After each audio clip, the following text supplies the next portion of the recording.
Live from KPRC, this is Channel 2 News at 10. Right now at 10, funeral home shocker. They ruined everything. We didn't even get an I'm sorry from the guys that brought the body in. A grieving Houston family outraged after the wrong body was placed in a casket. But first, from rivals to running mates. So that's where the federal government must step in. That's why we have the Voting Rights Act and the Civil Rights Act. Joe Biden selects Kamala Harris to be his VP. How the move is making history. And we start with Decision 2020 tonight in the race for the White House. Biden, Harris versus Trump, Pence. Those are the names we'll see on the ballot come November 3rd. Former Vice President Joe Biden picking former rival California Senator Kamala Harris to be his Democratic running mate. She becomes the first African American and first South Asian to compete on a major party's presidential ticket. Harris dropped out of Democratic race for president last December. She was first elected to the U.S. Senate in 2016. Harris was the California Attorney General from 2011 to 2017, and before that, she was district attorney in San Francisco from 2004 to 2011. She was here last September when she took on Biden and 8 other Democratic presidential candidates in a debate at Texas Southern University. We have live team coverage for you tonight. We begin with Channel 2's Michael Laparty live at TSU tonight after speaking to political experts about this pick. Michael? Chris, the last time that Biden and Harris were here together in Houston, they were rivals. Tonight, they're running mates, and both sides are weighing in on the final ticket. For Democrats, the wait is finally over. After weeks of speculation, Joe Biden has picked Senator Kamala Harris as his running mate. My eyes welled with tears. And then I had a moment of deep joy. Congresswoman Sheila Jackson Lee, a Democrat, believes the decision shows the nation finally recognizing women of color. Not only does she bring the heritage of African Americans, but Southeast Asians as well. But she carries it in a way that she is responsive to diversity. She's responsive to women. Harris also has Indian roots. Fort Bend County Judge KP George, who grew up in India, says he's excited by the pick. I will do everything possible under my power to make sure she's the vice president, and along with Joe Biden, the president of this country. First, the ticket has to go up against President Trump, who weighed in as well. I was more surprised than anything else because she did so poorly. Many people did much better than her in the primaries. She did very poorly in the primaries, and that's like a poll. But Dr. Melanie Price, a political science professor at Prairie View A&M University, says the move may help Democrats with a core group of supporters. African American women have been loyal to the Democratic Party, and they finally feel like maybe they're going to actually reap some rewards from that loyalty. And the state Democratic Party is hoping that adding Harris to the top of the ticket will turn Texas blue and, if not, possibly help with some races down the ballot. Reporting live tonight, Michael Laparty, KPRC, Channel 2 News. And Michael, the chairman of the Texas Republican Party, Alan West, released a statement on the announcement that reads, quoting now, "The radical left demanded that Joe Biden choose a black female for his VP running mate. For them, it's about identity politics, not character. Senator Kamala Harris has done nothing to resolve the issues facing the American black community, or for that matter, Americans, period." Still, people across the Houston area are weighing in on the historic significance of the Biden-Harris ticket. Channel 2's Keith Garvin has been speaking to some of those voters tonight. He joins us now live with reaction. Keith? Chris, Joe Biden decided months ago that he would pick a woman of color as his running mate. Now that he has chosen Kamala Harris as his running mate, potential voters across the Houston area are addressing the significance of that pick. I'm very pleased to hear that. A historic pick being taken in by potential voters across the Houston area. Now that presumptive Democratic presidential nominee, former Vice President Joe Biden, has picked former Senator Kamala Harris as his running mate, potential voters at this point approve of the choice. Thumbs up all the way. That Harris is a former senator and ran her own presidential campaign. Residents we spoke to in Southeast Houston say they believe she has the experience to do the job and do the job well. I just think that she is qualified. She has a good background. background, and I think she's going to be a wonderful contributor to his administration. And the significance of Biden's choice is not being overlooked. This is great. Absolutely, it's historic. From Southeast Houston to Cinco Ranch in Fort Bend County, potential voters say Biden's quest to pick a woman of color as his running mate was good politics and good timing. Kamala is a great representation of women, of African-American women, and her history with social justice reform and criminal justice is just what we need at this time. Especially with everything that's happened with the Black Lives Matter movement and everything. I think that's kind of helping to solidify and get some things changed in the future. And Biden and Harris are scheduled to make their first appearance together as running mates tomorrow in his home state of Delaware. Reporting live from downtown Houston, Keith Garvin, KPRC, Channel 2 News. Keith, thank you. And tonight we are learning more about what went into Biden's history-making choice, naming Kamala Harris as his running mate. NBC's Alice Barr gives us a closer look. A former rival, now a running mate and making history. Joe Biden naming Senator Kamala Harris of California as his choice for vice president, the first black woman on a major party ticket in U.S. history. In a social media announcement, Biden calling the former prosecutor a fearless fighter for the little guy and one of the country's finest public servants. The two sparred bitterly in early debates when Senator Harris was herself running for president. So that's where the federal government must step in. That's why we have the Voting Rights Act and the Civil Rights Act. Today, Harris promised Biden can unify the American people, saying he spent his life fighting for us.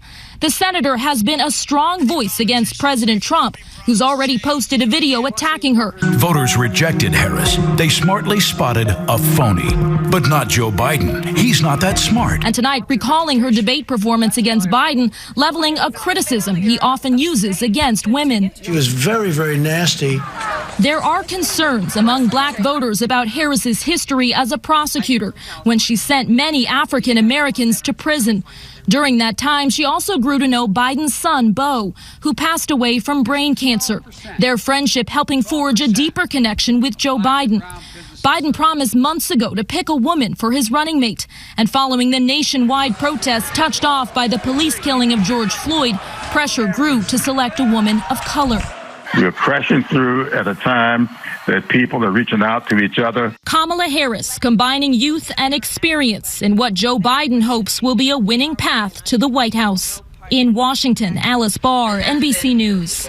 You can read much more about Senator Harris on clicktohouston.com. You'll also find more reaction from both sides of the political aisle. Now to the latest numbers in the coronavirus pandemic. The Texas Medical Center releasing a new way to measure our progress in the fight against the virus. It's called the reproduction rate, or the average number of people infected by one person with the virus. Right now, we're at 0.9%. You can see that number right up here. The Med Center says they want that number to be less than 1, which it is right now. That means the spread of COVID-19 is under some level of control in the last 2 weeks.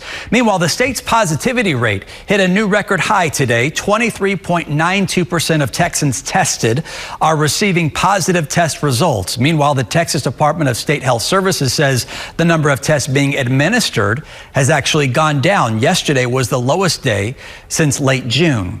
And in our 19-county Houston area region right here behind me, we have now seen more than 136,000 cases and 1,545 deaths.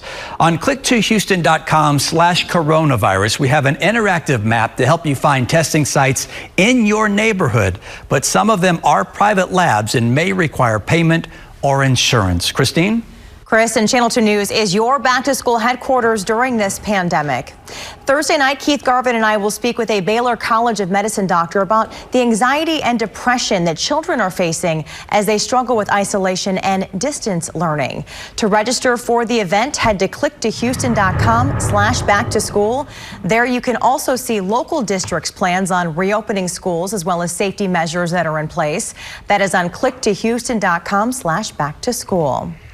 It is going to be a little harder to find a college football game to watch this fall. The Big Ten and Pac-12 are the first so-called Power 5 conferences to postpone their football seasons because of the pandemic. That's right. Channel 2 Sports Director Randy McEvoy is here now with a closer look at where the season stands right now. This is big news, Randy. No doubt about it. Across the country, Chris, college presidents, athletic directors, coaches, and players, they're all huddling up, trying to figure out a game plan for how to play football with the continuing threat and spread of the coronavirus. Tonight, new information. The Big 12 Board of Directors met. They're intent on moving forward with football, but that's not the case in the Big 10 or the Pac-12. Changing leagues and cheering fans for millions, college football kicks off fall. But right now, with concerns over COVID-19, the season is in jeopardy. I think it's almost hour by hour of what is going to happen here. This afternoon, both the Big Ten and Pac-12 announced they are postponing all fall sports, joining the Mountain West and Mid-American conferences. We didn't feel comfortable moving forward. The health, safety, and well-being of our student athletes and all those connected to Pac-12 sports has from day one been our top priority. Still, a growing number of players and coaches say the games must go on. Clemson quarterback Trevor Lawrence, a Heisman Trophy contender and high-profile NFL prospect, is leading an online push to play, demanding the Power 5 conferences create universal mandated health and safety procedures to protect players. We want to play. That's what we're here to do. That's what we love to do. But several college football programs have already dealt with coronavirus outbreaks during summer workouts. A huge variable that the remaining leagues will have is how those campuses react to students moving back on campus as there's an expected virus uptick. The virus, an opponent right now that no one knows how to defend, but as of now, 3 of the Power 5 conferences are moving forward. Chris? Randy, thank you. Coming up, a funeral shocker for a grieving family in Houston. Their disbelief after the wrong body was placed in the casket. Well, and weather, clear skies right now. Temperatures at 86, but it feels like 95. This after temperatures this afternoon made it to 98, 97, 93 down in Galveston. So the heat is on. That's going to continue. But look, I have a cold front to tell you about and some tropics. They're getting active out there once again. We'll discuss it all coming up on Channel 2 News at 10. Anyone who attacks a worker who's enforcing a mask requirement can now be charged with a felony in the state of Illinois. The law signed by the state's governor upgrades the charge to aggravated battery.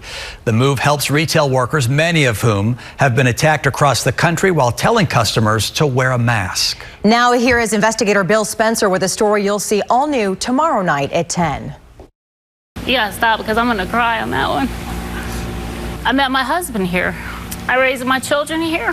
Her name is Tisha Sly, and she's talking about a Houston icon, the Wild West nightclub that is now being forced to close down. The popular small business applied for and got tens of thousands of dollars through the Paycheck Protection Program, but it wasn't nearly enough. Actually, 46% of our small business members have reported that they will need some sort of additional financial assistance in order to stay afloat. So what can small business owners and their employees do right now with so many businesses facing disaster? Expert advice tomorrow night at 10. New at 10 and only on 2 tonight, a big mistake at a local funeral home. A family is outraged after they say they looked into the casket of a recently deceased loved one and saw someone else in the casket wearing their relative's clothes. Channel 2's Jacob Rascone is live near the funeral home in Houston's East End with a story you'll see only on 2 tonight. Jacob? Yeah, Chris, funerals, of course, are already difficult events, especially so during the pandemic with the added restrictions.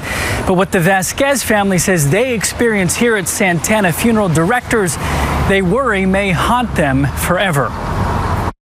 Doctors diagnosed Nati Cordova with pancreatic cancer in May. The father, grandfather, and great-grandfather spent his last 2 weeks at home with family. For us to say our last goodbyes to our father, it was supposed to be perfect because he gave us so we wanted it to give him everything perfect. The day of the funeral arrived and immediate family members only gathered for a special but socially distanced service. The casket was late, but that wasn't a big deal until Maria Vasquez opened it. Then you go up to the casket to just tell him I love you before anybody comes in, and you're touching the wrong person with your dad's clothes. It's not okay. It is not okay. The body of a man Maria had never seen was lying in her father's casket wearing his special Mexico soccer jersey. They ruined everything. We didn't even get an I'm sorry from the guys that brought the body in.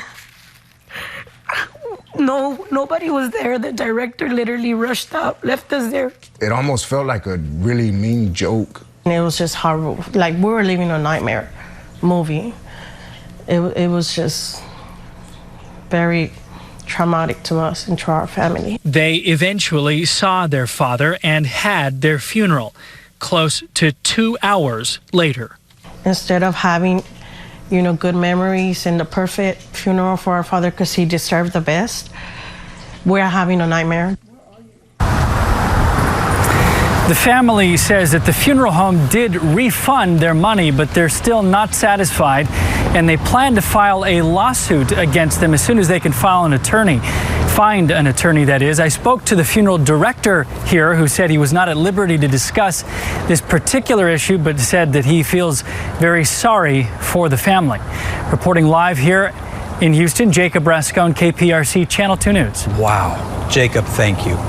All right, turning now to our forecast with Frank. One benefit to these hot days, Frank, is it seems like we have these really booming beautiful nights. Yeah, they are. And usually we get at least a few thunderstorms. We didn't have much today, as you know, but right. they got them in Tampa. Take a look at this video that we got. This is north of Tampa. Look at that. Wow. Talk about a bolt out of the blue. I mean, you can have a lightning strike in blue skies. Right. Lightning can travel miles from the actual thunderstorm cloud. That's scary. And that's proof right there. It's caught on camera in Lutz, Florida, north of Tampa. How about that? That's crazy. Incredible. I know. We had a beautiful sunset. I want to show you one of them that I got today. This is Click 2 Pence. This is out in Alleyton, just gorgeous. Nice. A few clouds, but skies have cleared, which means the Perseid meteor shower is going to be nice. Look, northeast, midnight to 5 a.m. The moon's going to come up around 1:30, and so really midnight to 1 before that moon gets up is going to help. It's not a full moon by any means, but still avoid city lights. That's the key. What's going to happen is the Earth is going to go right through all of that Swift-Tuttle comet dust, and as that happens, that's when you'll see those meteors. 40 to 50 per hour is a possibility, especially if you get away from the city lights. And if the moon is bothering you, maybe go behind the house where you don't see the moon. That might help. Right. Anything helps. Well, that would be perfect, right? Triangle Energy camera shots 86. South winds at 10, feels like 95. It's a little stuffy out there with the humidity. 85, 86, 89 in Huntsville right now, 87 down on the island. The humidity is up, but that's because of this south flow. And you would think that would normally give us a pretty good chance for sea breeze showers. But here's what's happening. There's high pressure off to our west, and you'll notice this flow coming in from north to south and that dry air. So the mid levels are dry, despite the fact that we're trying to get some of that moisture in off the Gulf. So we get these showers, but they don't last long. And I'm not looking for a lot really into the weekend. It should be fairly quiet. Most of the state right now certainly is. You can see there's not much going on in the Houston area. So exact track radar there. Here's the futurecast. And you'll notice, I'll stop this at 10 o'clock. A shower or two shows up, but it's mostly coastal and it's not a lot. That continues right on into about 2 o'clock and even 4 to 6 o'clock, and then things wind down as such as they are. Now here's the front I'm talking about. That high eventually moves far enough off to the west to let this slightly cooler and drier air move in. It looks like Tuesday into Wednesday. So I didn't really call it a cold front. It's a less hot front. How does that sound for August? We'll talk about that in the 10-day. Incidentally, Tropical Depression 11 formed in the Atlantic today. 35-mile-an-hour winds moving west at 14. A couple of things here. This is going to continue to pump up a little bit. It'll be Josephine tomorrow as a tropical storm. But notice 40, 50, 50, 45, 40. So it looks like it's going to weaken as it gets closer to the United States. Part of the reason for that is that front will be on the way and will give that a little wind shear. The spaghetti models take it just in that same direction, so it doesn't look like it's going to show a whole lot of difference other than what the actual models are showing, so or the forecast is showing. So we'll watch it, but I'm not too worried about it, even for the U.S. right now. Starting at 78 for 6 a.m., 98 in the afternoon. It's going to be another really warm one, so hot and humid for the forecast for your hair and for yourself. Looking for 98 all the way into Friday. Saturday, Sunday, about the same. There's the front Monday, 94 to 92, 74 for lows, hopefully maybe even a little cooler. The models continue to be consistent with it. Randy's next with sports. Stay with us. All right, welcome to the Xfinity Sports Desk tonight. Major League Baseball has a zero tolerance for bad behavior in the game right now. They don't want any more of the fighting going on, and they laid down the hammer today on Astros hitting coach Alex Cintron. We told you about it earlier tonight. MLB slapping Cintron with a 20-game suspension for his role in the altercation with A's infielder Ramon Laureano on Sunday. Laureano was hit with a 6-game suspension. In a statement today, Cintron apologized for his actions. Manager Dusty Baker said no additional punishment will be handed out by the team. All right, Minute Maid Park tonight. Let's check it out. Rookie Brandon Bielak making his second career start. Open the game in style. Gets Mike Yastrzemski right here swinging. Yeah, he is the grandson of the Red Sox legend. He going back to the dugout right there. 5 innings, 2 runs, 4 strikeouts for Bielak. Not a bad outing. Astros get the bats going in the second. Tied at 1. Josh Reddick. That's going to fall right there. Double to center. That's going to plate Altuve and Maldonado, but Reddick gunned down there at third base. But 3-1, bottom 3. Alex Bregman wants a little exercise. Powers up, solo shot to left. Number 4 for AB. Astros lead at 6-2 right now. They're playing in the 7th inning. All right, the Sugarland Skeeters 4-team summer league has been a big hit in Sugarland all summer long. With a few weeks left, there's also a chance to see 2 former Rice teammates together again. It's a hot summer afternoon inside of Constellation Field, and 2 former Rice Owls, Ford Proctor and Trey Cruz, are together again as teammates. We played middle infield together at Rice, and to be able to do it again here is, it's a lot of fun and brings back good memories. The other night I was playing second, he was playing short. It just gave me deja vu from, years ago. So it's really fun and really cool to do that.